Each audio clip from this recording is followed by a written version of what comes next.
Welcome back to the Kyber Collective. I'm one of your three hosts, Sig, and I'm joined by Annie. Hello. And Flowers. Hello there. Today we are tackling Jedi Philosophy, which is a huge question. But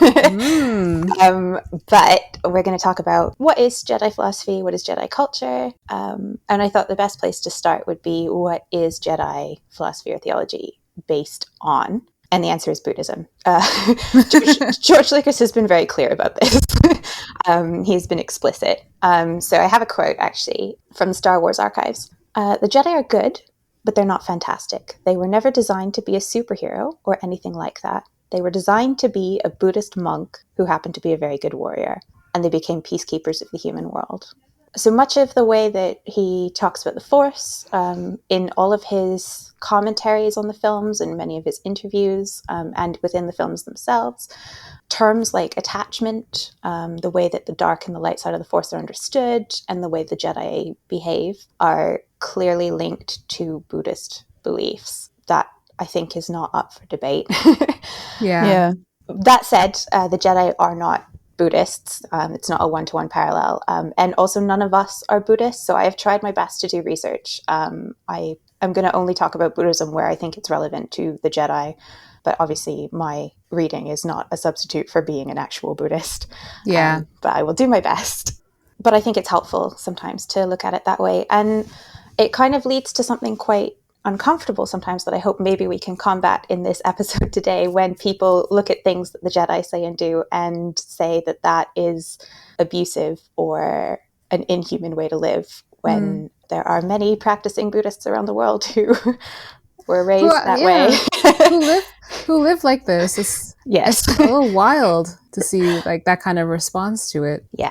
So where I thought we could start first before we get into attachment and emotions and the really hairy bit is wisdom and compassion, and a term called Dharma, which I'm going to introduce, which is the Buddhist teachings that point to the true nature of reality. So it's not an answer, it's not the true nature, it's the way that you come to understand that. Yeah. And that's kind of similar to the way the Jedi seem to function, in that being a Jedi is an active and continual thing that you do. It's a way of life that you choose, rather than a state of being. You don't just become a Jedi and you're a Jedi forever afterwards. And that's why we can have people leave, or you can have people come back, sort of like Anakin. Yeah. Mm-hmm. I also wanted to point out that the Jedi Code that everyone might be familiar with, the there is no emotion, there is peace code, was invented for a role-playing game in 1987 and is not not appear in any of the George Lucas films. That is not the canonical Jedi Code. It has since become quasi-canon. But we're not going to talk about that today, because it's not canon. We can do another episode on it in future if people are interested. So the two things that the Jedi work to cultivate are wisdom and compassion. And I thought that might be a good place for us to start talking about these two values and where we see them in the Jedi. I think in the inception of Star Wars, I think Obi-Wan was the figure of wisdom and compassion. He has, he guides Luke pretty much, or like in their first meeting and onwards.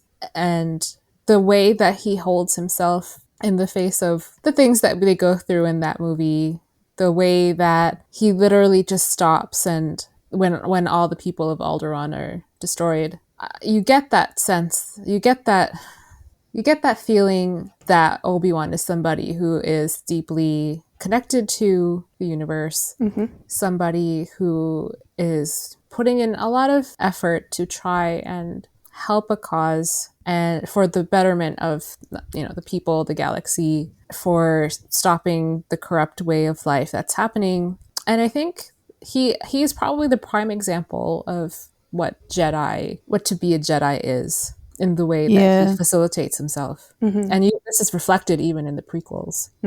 Yeah. In the original 3, you really get the sense that he knows what he's about. Like, he's wise, and you can tell he's a good man. Yeah. He's definitely a good man, but he's also pragmatic. He's also like, oh, that's your uncle talking. Yeah. He's like, you should come with me, before Luke found out about his aunt and uncle. He's like, listen, like, we need you. You should come with me. He knows that if he sacrifices himself, then he'll become more powerful. So he does that. Like he thinks about the big picture. Yeah. He doesn't really think about himself so much. He thinks about the whole. And I think that that's definitely something that the Jedi are supposed to do. Yeah. Yeah. I think it's also difficult to pen down just one example of seeing wisdom and compassion from the Jedi, because I think all of them, like, you can take Deepa in the comic with Caleb, and how she talks about your feelings are important, but don't be too attached to how things are. Everything's always changing.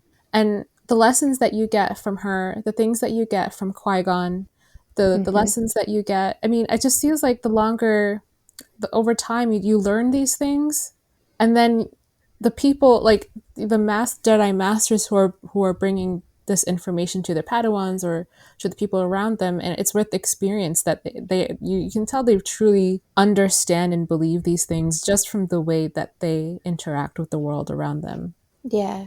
And that sense of interconnectedness that you guys are talking about is quite a Buddhist concept. There's something called Indra's net, which is the god Indra has a net that spreads infinitely, and on each node of the net is a jewel, and each jewel reflects every jewel that's around it. So essentially, you can stand at any point and look at the net and see the reflection of every single jewel that is in that net by looking at any one of the jewels. And it's this idea that, of course, we are all connected, that we're shaped and constantly changing by every interaction we have, every new thing we learn, everything we encounter, as well as, the pieces of us that come from our parents, from our mentors. All of that shapes who we are, and who we are is something that is constantly evolving. So that idea of not being too attached to what you feel or who you are now, because if you get too stuck on that idea, you'll lose something of understanding the person that you will become and understanding the way the world will change. And sorry, you go. I was just gonna say, that's so beautiful. Like that the way that visualizes and how it makes you feel less alone, because the interconnectedness with the universe, the fact that, and this is something I've always believed and always understood, is that we are changing every day. It might not feel like it, but we are influenced by the outside world and how we analyze that and how it reflects how we interact with the world. Yeah. And the concept of the Jedi, I think, truly encapsulates this idea. Yeah, and Obi-Wan specifically, I mean, between his reaction to the destruction of Alderaan and the way that he seems to feel that loss. Yeah. But even going back to the Phantom Menace, when he's talking about the symbiote circle between the Gungans and the Naboo as, a metaphor for how everything is very much interconnected. And that's him being somebody who attaches to the unified force, clearly has a point of view that sees things that way. I love his like disbelief in that. He's like, why isn't this idiot getting this? This is so obvious. We're obviously all connected. There's a symbiotic system on Naboo. Why aren't you taking notes? Yeah. I just thought of something really funny. I've always really liked that whole concept. Well, not necessarily like, but I've understood it, that change is inevitable, and that if you rail against change, you're going to have a real bad time in life, because things are always changing. So you might as well learn how to go with the flow. Like, that's what I always try and do in life, is just to go with the flow. Because, I mean, my life has definitely dramatically changed several times, and it just have to keep going. Life goes on, you know what I mean?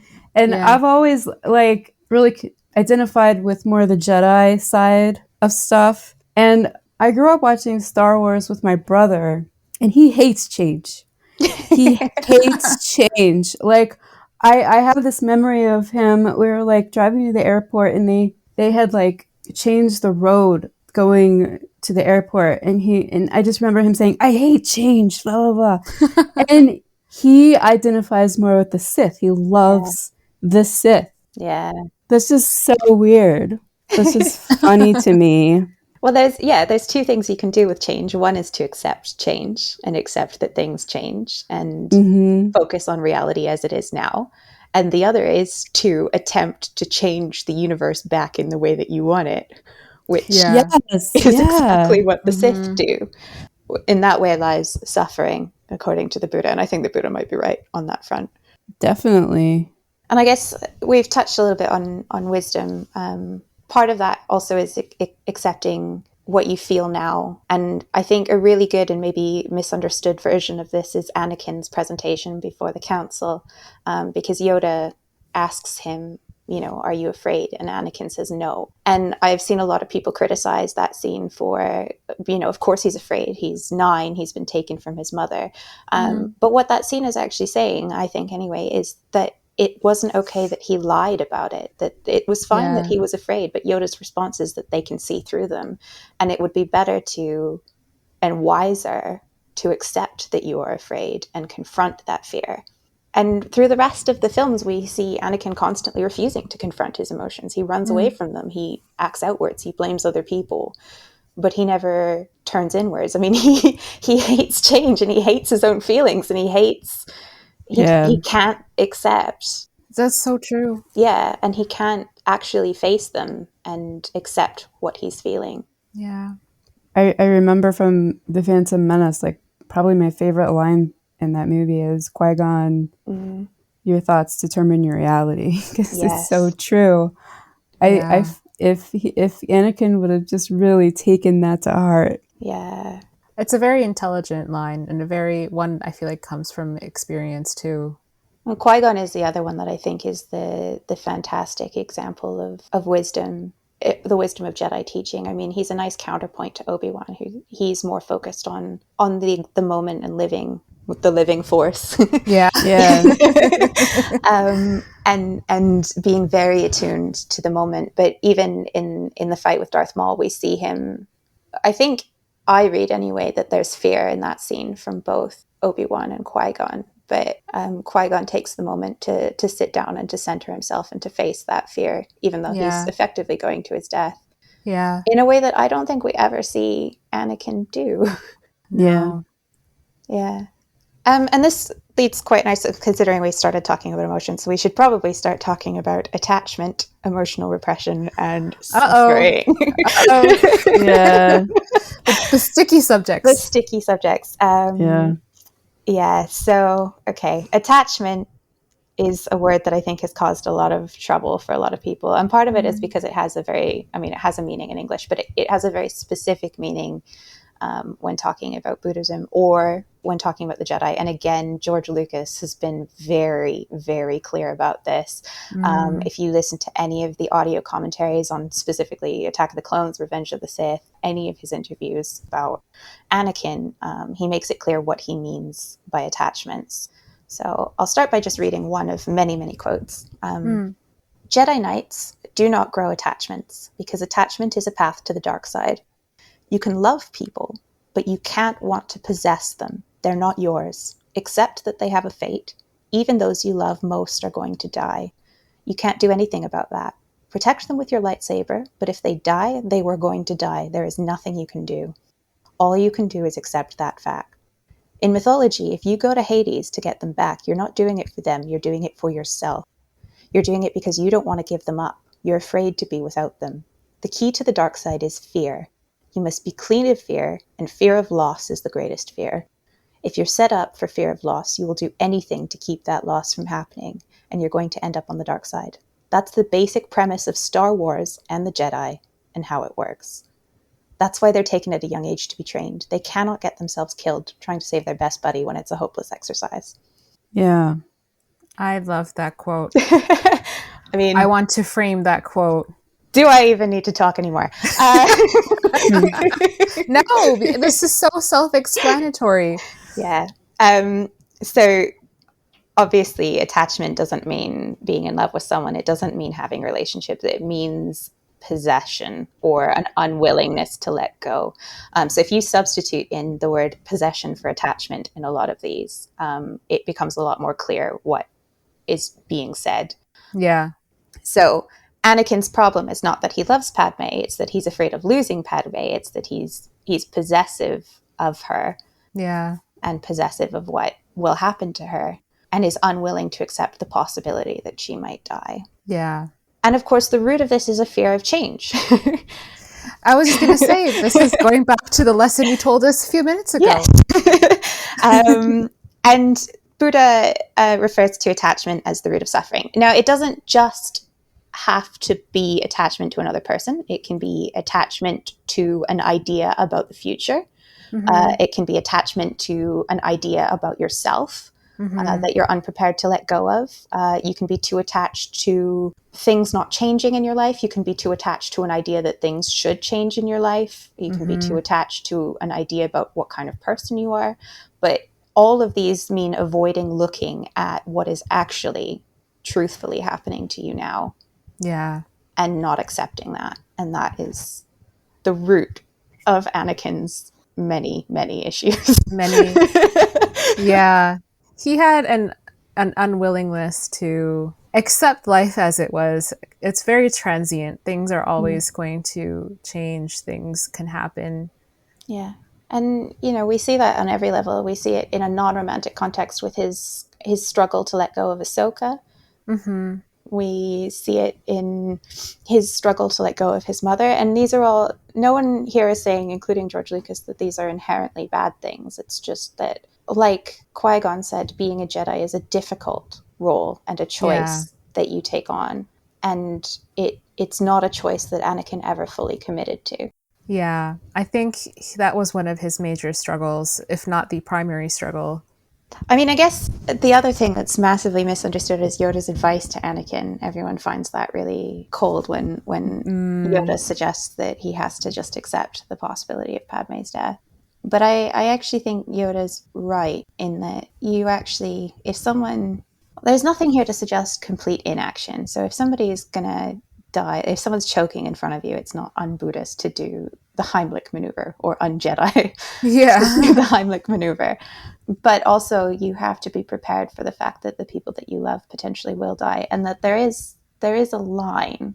If you act without fear of that death, then you know where the line is, and you don't, for example, sign up with Palpatine to become a Sith Lord and commit genocide against the Jedi. Yeah. And loads of other people getting hurt or killed along the way. Exactly. Yeah, Yoda isn't my favorite. I think you guys know this about me. And that's actually like one of the reasons why he is right. He's definitely right. And it was cold. And I know that there's an explanation like, well, he's like 800 years old. He doesn't have the same perspective as everybody else. And then also, like, I guess the dark side had clouded everybody's vision. At the time when I first saw it, I was like, why didn't he see that Anakin was just so messed up and conflicted? Like, why didn't he like ask more questions or push him a little, or, you know? But, and I still kind of, that scene still isn't my favorite. But Anakin made so many stupid choices, and at the end of the day, it's Anakin. Like, he could have talked to Obi-Wan, somebody that definitely was much better in tune with the world of somebody who's 30-ish years old instead of 800 years old, you know? Obi-Wan was there the whole time. He could have talked to anybody else, but he decided to talk to the little green man. Yeah. Well, and I wonder as well, because I think a lot of what happens in the prequel trilogy is the Jedi being hoisted by their own petard a little bit. Like the things that I enjoy about them are very much used against them. And I think this might be one of them, because I get the sense watching the way that the Jedi teach, especially in the Clone Wars TV series, is one, they put a lot of trust in each other. And they do. They trust the other people to make the right decision. But two, and in particular, Yoda seems to teach by trying to, rather than giving you an answer, trying to help you answer the question yourself, which I think is very true based on a philosophy that's based on self-discovery. Yes. And I don't think that suited Anakin. No, definitely not in that time. No. It just seems like whenever Yoda's teaching anybody anything, it's more than you signed up for, man. It's more than it's like Ezra and Malachor. Or like he saw Yoda and Ezra was the one like, yeah, let's go there. Yoda told us it would be fine, you know? Mm-hmm. Yeah. And then Kanan gets, spoiler alert, blinded there, you know? Yeah. Like, it just seems like Yoda is at the end of a lot of terrible things that happen. Well, and I think his scene, that earlier scene in the Jedi Temple in Rebels with Yoda, is a really good example of Yoda's teaching methods, because at no point does he answer, I think, any of Ezra's questions. He might answer one or two, but a lot of the time he asks Ezra questions and tries to get Ezra to answer those questions himself. And unfortunately, Ezra, being an understandable dipshit, does things like rush off to Malachor. But I think there's a definite energy of making mistakes for yourself and learning from those mistakes at every stage of Jedi training. Yeah. But then on the flip side, the two examples I think that we have of Padawans reaching knighthood are Anakin and Obi-Wan. And in both cases, their masters say to them that they're a better Jedi than they were. Yeah. I think Qui-Gon says, you've learned more from me and you'll be a better Jedi than I ever will. And Obi-Wan says something similar. I can't remember the exact quote. Yeah, it says you're far wiser. There we go, which, you know, I have questions. But but I think that goes back to both the level of trust they place in the people around them, but also this intent that each generation should be wiser than the one that came before through the process of learning, which is something I really admire. I like that. Yeah, that's definitely cool. And Qui-Gon, he was a pretty awesome Jedi. Like, I mean, it doesn't get much better than Qui-Gon. He became one with the Force, and then in the Force taught live Jedi how to become Force ghosts. Yeah, it's interesting. I mean, it kind of implies that Qui-Gon is the first possibly to attain something akin to Nirvana. Yeah. Yeah, which I think is really, really interesting. I just love, this is aside to the intelligent discussion we're having, but I love the idea of Force Ghost Qui-Gon just rushing to all of these Jedi. Be like, all right, this is what you have to do. I know you have like a couple seconds left in the human mortal plane, but if you do these 3 steps, you'll be a Force Ghost and we can chat. Or he didn't even have help. I mean, he had to figure it out on his own. Yeah, he had to figure it out on his own. Yeah, with a hole in his chest, courtesy of Darth Maul. Oh, yeah, I love Qui-Gon. It's too soon. Also, the concept of learning from, I guess, your elders and then having more knowledge and being able to go further than they could is very reflective of the world that we live in today. I think each generation that comes after its predecessor has a level of knowledge and a level of life experience from the people before them that you can now use ahead of you, to the point where I feel like it could also be a hindrance if you don't know where things started from and why things are done a certain way. Yeah, I think that's an interesting question when looking at Luke and the potential period in which he has remade a Jedi Order. Because there is so much that Luke doesn't know. And I think all of us can appreciate how learning from a book is not the same as learning from a mentor. A mentor. And a culture that's preserved exclusively in text is not the same as a living, breathing culture. Definitely. I mentioned Nirvana. I want to try and define it and another term just so that we can talk about those as well. I am worried that I'm not going to fully capture the essence of Nirvana, which I think is probably appropriate for Nirvana.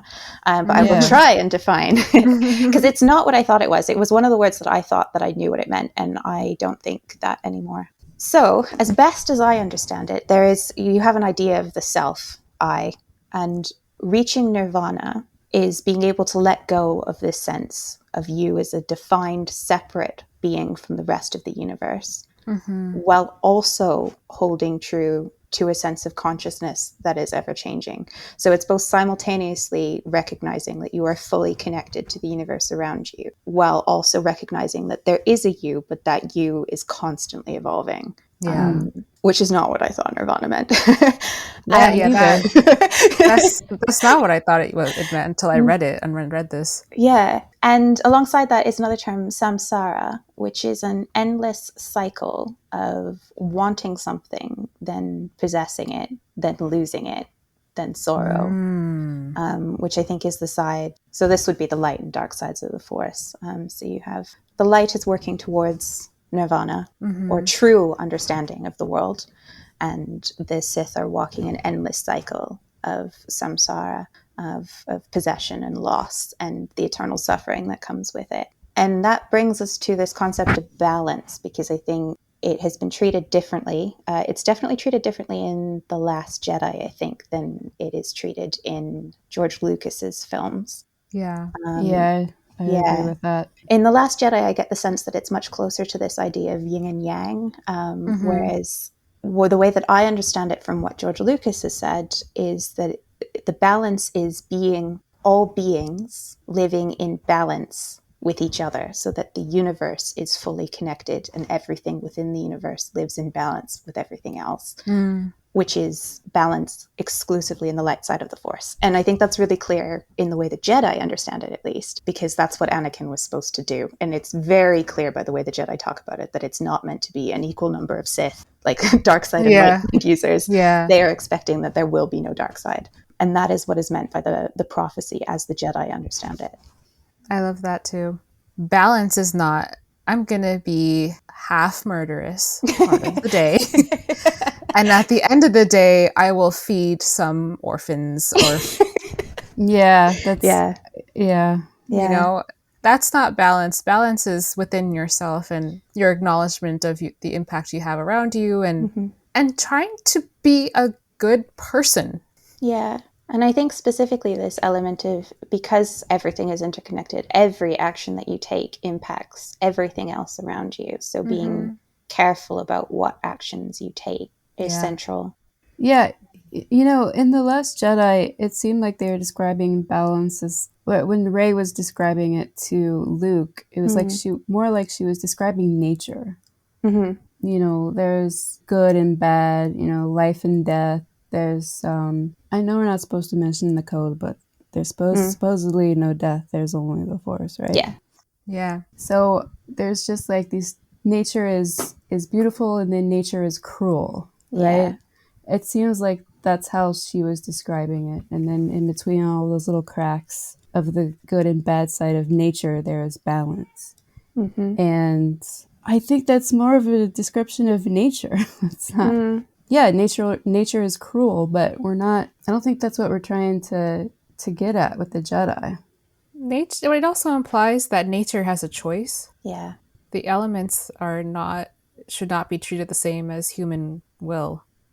Yeah. There's two versions of there's a dark side in all of us, because I don't think at any point is it denied in George Lucas's 6 films that each of us hold the dark side within us, and that is a constant temptation.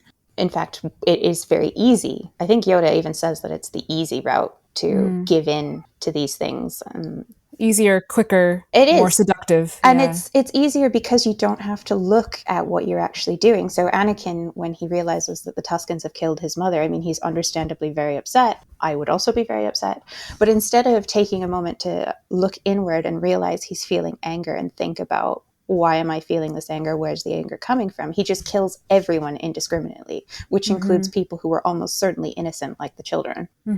Yes. And that's the easy way out, is you don't have to look at the uncomfortable feelings that you're holding. You can just turn that outwards and let it out into the universe. And by doing so, I mean, we don't know the full extent of the impact of that on Tatooine and what that caused. Yeah. So one of the other things that seems to come up a lot is the suggestion that the Jedi should have no emotion. I see this a lot in fanon. In fact, I think it's even in some of the KOTOR games, the Knights of the Old Republic computer games, where it's said that the Jedi repress emotion. I don't think that there's a huge amount of evidence for this in the text. In fact, I find evidence of the opposite going all the way back to the OT. Obi-Wan's suggestion that you stretch out with your feelings. Yeah. Qui-Gon says, feel, don't think, use your instincts. And then Mace Windu says, of course, be mindful of your feelings, which means pay attention to them, not don't have them. Yeah. Where do we think this idea that, like, the Jedi have no feelings comes from? Because we have 6 movies of the Jedi obviously having feelings. I think that some of it's just misinterpreted. Like there's a part in, I think it's Jedi Return of the Jedi, when he tells Luke to bury his feelings because they could be used to serve the Emperor. I don't think he's telling him to not have them. Yeah. But to not think about Leia when he's in front of Palpatine, because Palpatine will be able to read his mind. So I think that's kind of misinterpreted sometimes. And then, there's the whole like Jedi don't get married, so therefore You're feelings repressing. must, yeah. And I mean, this whole no marriage thing, a part of it is this idea of attachment. A marriage is a form of contractual possession, I guess, in the sense that you are contractually obligated to each other, which is a very unromantic way of saying it. I'm not against marriage, but like it's a separate vow than the vow already given to the order. If you have dedicated your life to the order, this means that you have also dedicated your life to another person, which is two are mutually contradictory. Yeah. But I think George Lucas has said explicitly that the Jedi can love. I think one of the quotes, that I've already read is, "The Jedi do not grow attachments because attachment is the path of the dark side.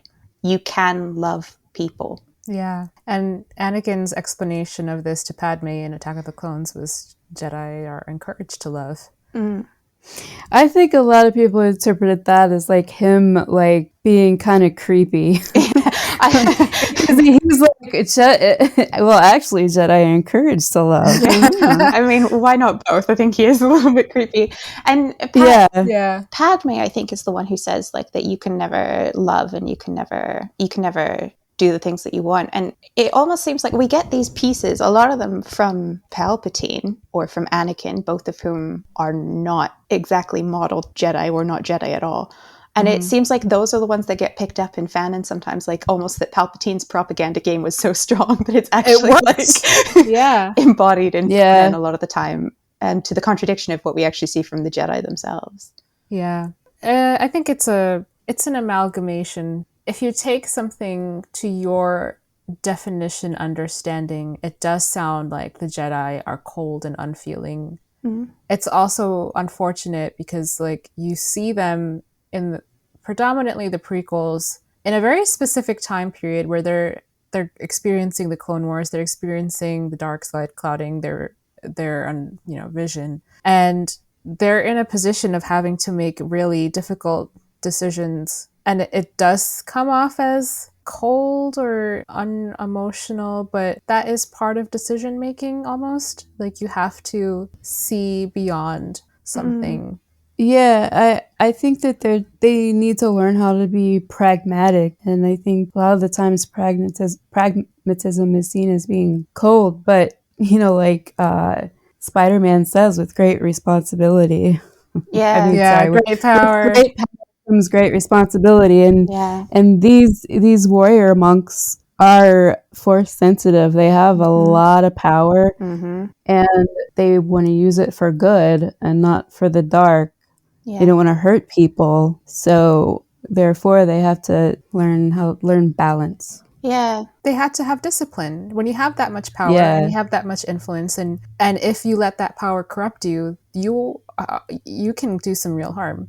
Yeah. So having discipline over yourself, it doesn't mean that you don't feel anything. It doesn't mean that you allow yourself to feel anything. It just means that you have control over yourself. That's exactly it. Like the idea of emotional control has always made sense to me. If you have, and the feel, don't think, use your instincts, and trust your feelings are examples of quotations of people teaching someone how to use the Force. So if you have a superpower essentially that's tied to your emotional state, the idea of emotional control, especially for young people, seems absolutely essential. That you are, we imagine what it would be like to have a completely out of control, very powerful Force sensitive. It could do a huge amount of damage, especially when you're young and you get angry a lot as a kid. Yeah. And that is something that's always made sense to me. And also, I think, yes, the Jedi are incredibly pragmatic, or try to be anyway. But I also think that the reading of them as cold undercuts a lot of what we see in the Clone Wars. And I guess this depends on A, whether you've watched the Clone Wars, and B, whether you consider that canon on par with the films, but what we see is them routinely going out of their way for individual troops. We see most of the Jedi that are there are looking after people, getting to know them individually, showing them compassion. And I think one of my favorite things that was pointed out, and I wish I could remember where I saw it right now, is the difference between Obi-Wan after a battle, who checks on each of the clones individually because he values all of their lives equally, and Anakin, who goes straight for Ahsoka and doesn't check on anyone else. And that's not to say Anakin doesn't care about the clones, but he ranks them. He cares about certain people more than he cares about others. And that is contradictory to the Jedi idea of compassion, where everyone should be equal, because everyone is equally important to the universe. There's also that episode in the Clone Wars where Shakti is on Kamino, and there was, I don't remember the details of the episode anymore, but she was trying to help the clones who were there, or that she was responsible for, and kind of going out of her way to make sure that they're not harmed. Yeah. I don't see that as someone without compassion. Yeah, definitely. Yeah. And I'm one of Yoda's biggest critics, and like even in the first episode, I mean, this is cool of him. He made sure that the clones knew that he thought of them as individuals. You know, Yeah. I think that's a very compassionate thing to do. When they all just said of themselves, like, we're just clones, and he's like, no, you're all unique in the Force. Yeah. So, And that's the first episode, man. Like, that is the thesis of the Clone Wars. Yeah. That's where they started. And like, I don't see emotional repression and coldness there. I think that there's actually very little evidence for that across the board. yeah, I just see them really trying to control their feelings, like control, not like repress, but just control. You know? And use that to make good decisions. Yeah. I guess one of the best scenes of this is, you know, that scene where Barriss and Ahsoka are going under, I think, is it on Geonosis?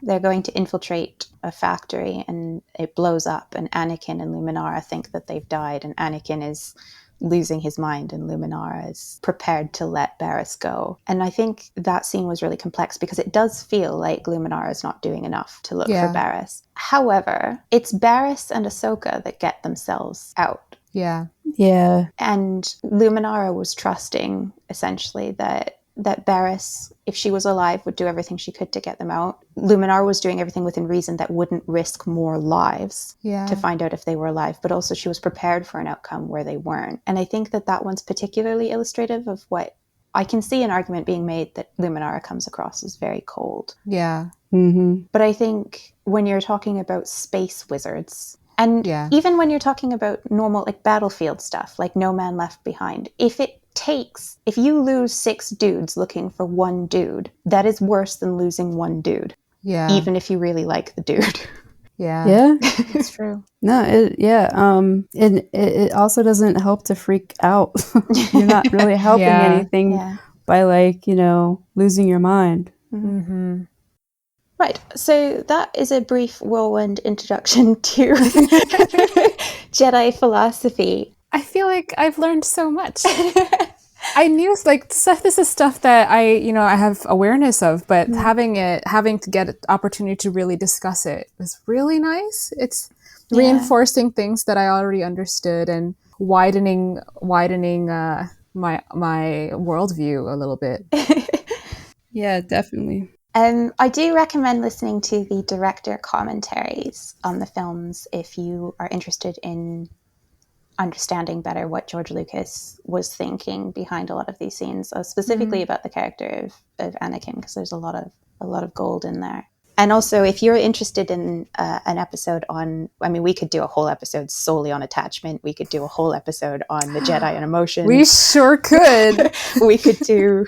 Yeah, you know, I was in, like, doing, like, a full Obi-Wan sort of, like, read through, like, going through all of my Obi-Wan stuff, like all the comics and everything. I came across attachment in the Sith. The Sith are in a comic. There was Darth Vader, like, killed a couple of Inquisitors because they were attached to each other, and I was like, Anakin. The hubris. You want to talk here, son. Right. I was like, what is going on here? Yeah. Well, if you want us to talk about that.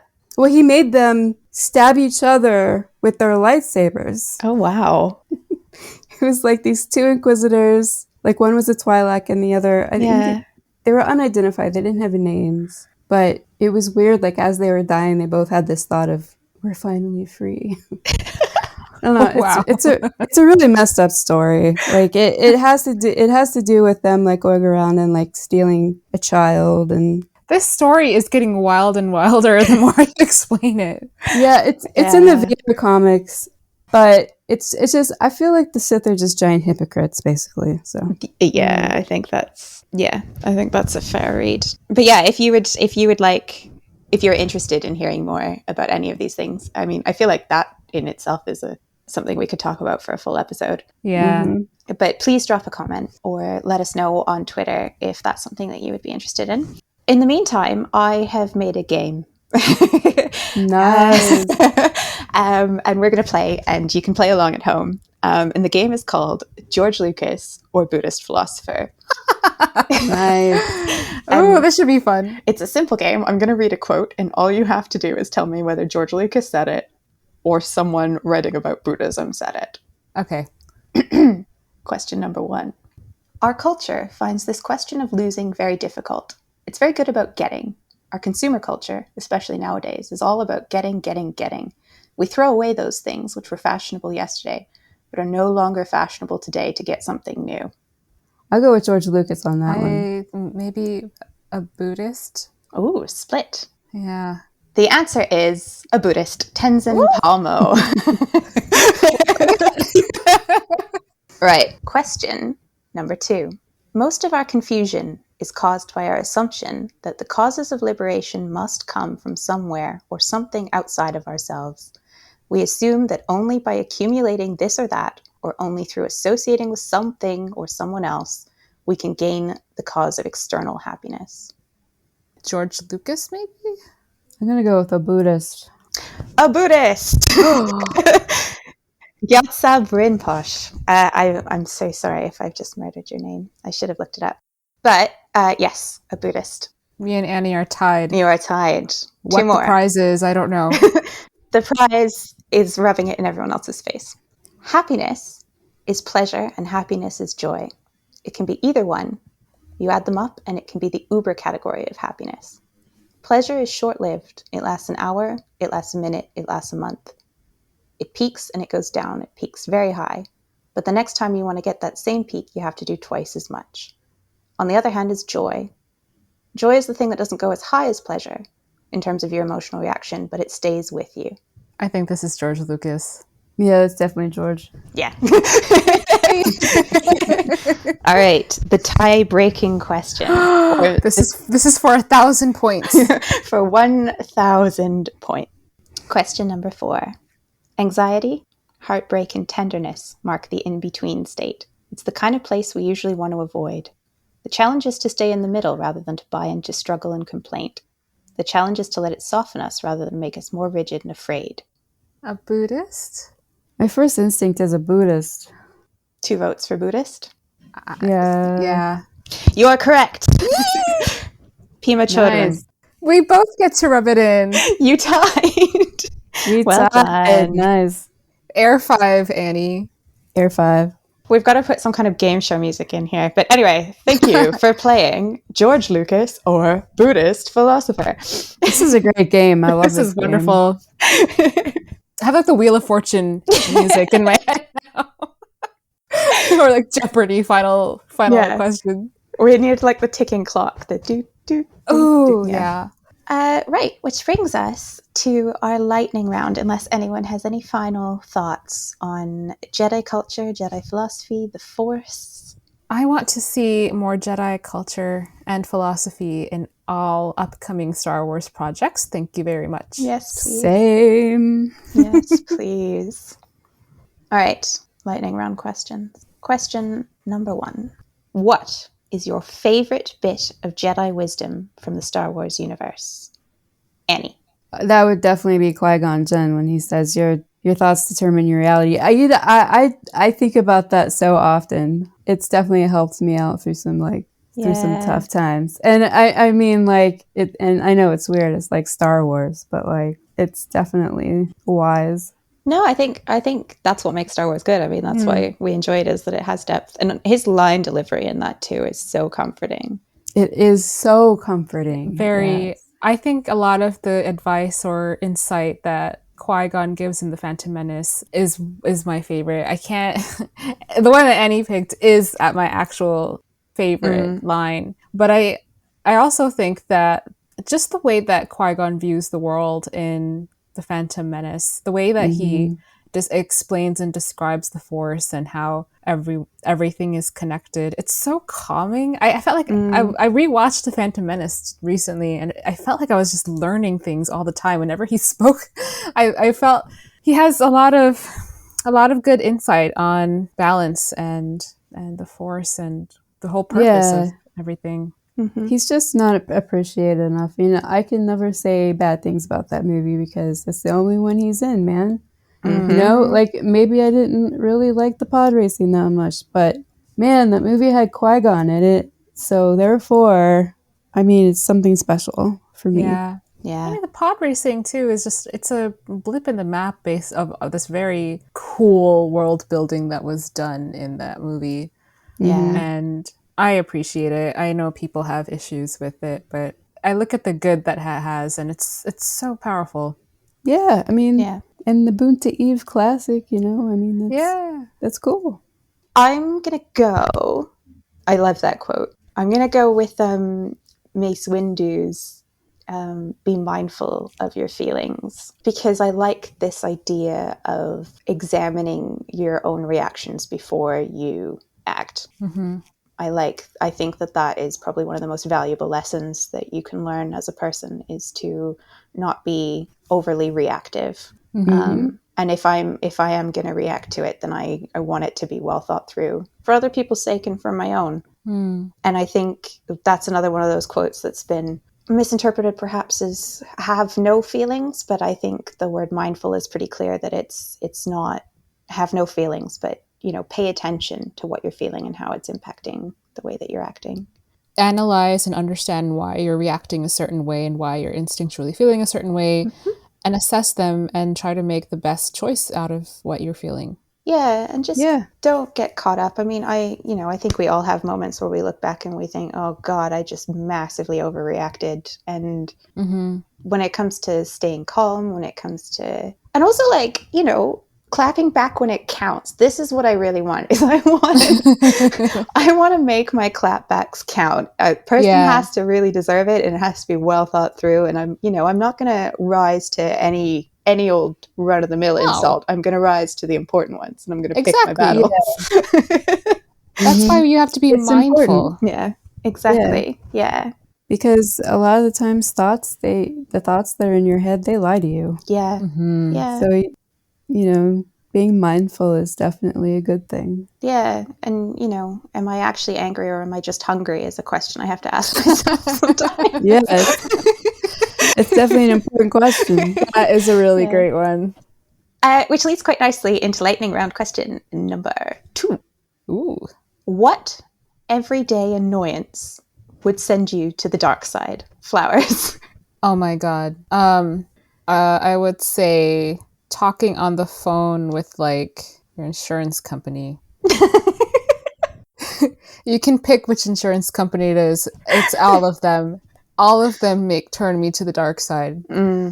They put you on hold on purpose. It could be a half hour. They try to weed you out. Yeah. Plus the lots of infuriating back and forth. Yeah, it's never been a pleasant experience. I can see that turning someone to the dark side. Yeah. I think for me, it's doom scrolling. I had to stop doing it because I felt myself going to the dark side. So now, like, I only watch a little bit of news, or else I could just get, like, really caught up in it and just start to hate everything, you know? Yeah. Mine's weirdly specific. It's people who stop at the top or the bottom of staircases to, like, check their phone and don't move. And I swear to God, I'm I'm fine with everything else, but when you stop at the top of the stairs and just stand in the way of everyone else coming up, I like visions of red lightsabers. I would properly chop someone in half. I'm like, just walk forwards just a little bit and then get out of the way. Why is this so complicated? Why are you staring at your phone and not moving at the top of a staircase? I hate it so much. I have one that's similar. I have two reasons I would go to the dark side, and it's similar to that, which is people in the grocery store. And I know in the UK, you guys don't use shopping carts. Really. We do, kind of, yeah. Yeah, we do. Kind of. Our last conversation, you said you don't, and you made fun of me. So I'm just putting that disclaimer in here. You did. I'm so sorry. I was lying. I don't understand why I said that. We have shopping cart. Okay. Wait, so do you mean like the ones you pull along behind you, or like the ones that you push through the store that are owned by the store? Yeah, you push through the store that's owned by the store. Okay. Yeah, I lied to you. I'm really sorry. Okay. So like people who are in the grocery store and I'm minding my own business, and then like the person leaves their shopping cart in the middle.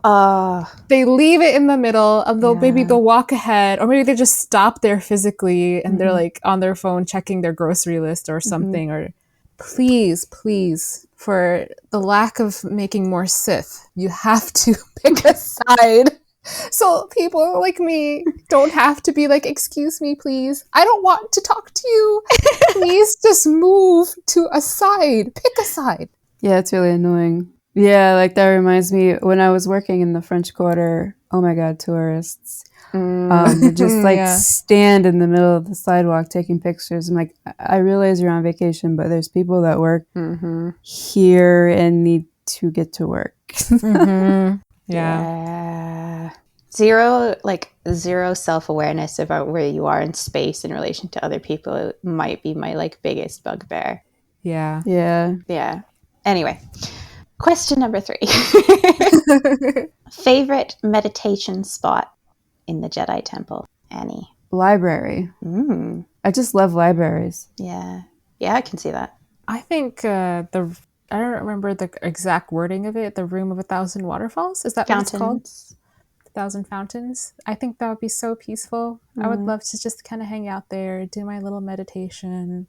Oh, hey, Obi-Wan, you can join me. Let's just sit here on this like little cushion I brought and be one with the universe. I thought about that, but then I thought I'll just need to pee the whole time because like that much running water. Like, please, yeah, you could always pee beforehand. Yeah, I'd have to phantom pee. So I went with one of the gardens where there's no running water. I want to be in greenery. Yeah. But I like the suggestion of the library. I think that'd be quite nice. I can't tell what's canon or fanon anymore of like Qui-Gon gardening in the garden. Does he have like a certain subset of plants that he squirreled away from his various missions? I feel like that's fanon, but it might be in one of the comics. I feel like we've had like a discussion about this and like we made up a story about Qui-Gon and his plants. Yeah, we did. We actually have talked about the Master Padawan quarters that Qui-Gon and Obi-Wan would have had is just filled with exotic plants and animals that were rescued that he found along his mission. Yes, and that's another reason why he says, I have a feeling we're going to take home another. Because Qui-Gon and his damn plants and stray animals. I don't care if it's fanon. It's my canon. I love the idea of him just bringing in strays. I mean, it's in character. It takes over Obi-Wan's room. He hasn't slept on his bed in a week. Yeah. All right, I might do the outro unless we have any final thought. I have so many thoughts. No. The Jedi way is a good place to be, I think, is my final thought. I think the Jedi have got an unfair bad rap these days. Yes. And I really hope that Obi-Wan Kenobi, the show, like, helps more than hinders. I hope. Yeah. Because the Book of Boba Fett, like, when Luke started talking about attachment, I was like, oh, God. Yeah. That's an interesting one to talk about because everyone lost their minds. Yeah. They did. And you know, I think Luke was right. I think if you can't, being a Jedi isn't something you can half-ass. You got to whole-ass it. So if you would rather have Grogu would rather go live with Din, then he should go live with Din. And Luke is giving up the opportunity to train the first Force sensitive he seems to have come across, the first student in his new school. But if this is not the right course for the student, and if it's not what the student wants, then he's prepared to let that go. Yeah. But he's also making clear what the expectations are, which I think is something you should always do for people, no matter what age they are. To the best of your ability, you should make it clear what's expected and what's going to happen. And part of the expectation is that he probably wouldn't see Din because of the issue of being way too attached to him. And we've seen this before. We have watched the prequels. That is what happened to Anakin. If he couldn't let Din go, he was at risk. Yeah. Yeah. He was at risk. He was conflicted. He was not wholeheartedly training, and he had a choice. So Yeah. I think I appreciated the very clear explanation of what is expected from you if you're going to be a Jedi. Yeah.